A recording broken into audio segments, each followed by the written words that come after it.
हिंगोलीचे जिल्हाधिकारी जितेंद्र पापळकर यांच्या मार्गदर्शनाखाली उपविभागीय अधिकारी उमाकांत पारधी यांच्या विशेष पथकाद्वारे हिंगोली जिल्ह्यात अवैध वाळू उत्खननाच्या कारवाईचा धडाका सुरू आहे। त्याद्वारे लिंबाळा, हुंडी तांडा, चिखलागर, तालुका सेनगाव येथे गोपनीय माहितीवरून अधिकाऱ्यांनी नदीपात्राला भेट दिली।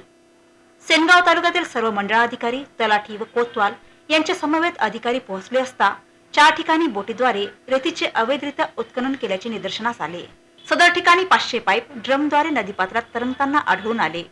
तसेच 4 सेक्शन पाईप, 200 ड्रम व 2 बोटी व संबंधित इतर साहित्य उपरोक्त पथकाच्या सहाय्याने एकत्रित करून 2 बोटी जिलेटिनद्वारे जागेवरच नष्ट करण्यात आल्या। इतर साहित्य तहसील कार्यालय सेनगाव येथे जमा करण्यात आले। तसेच ब्रह्मवाडी येथे 20 ब्रास रेती साठा जप्त करून संबंधित पोलीस पाटील यांच्या ताब्यात देण्यात आले।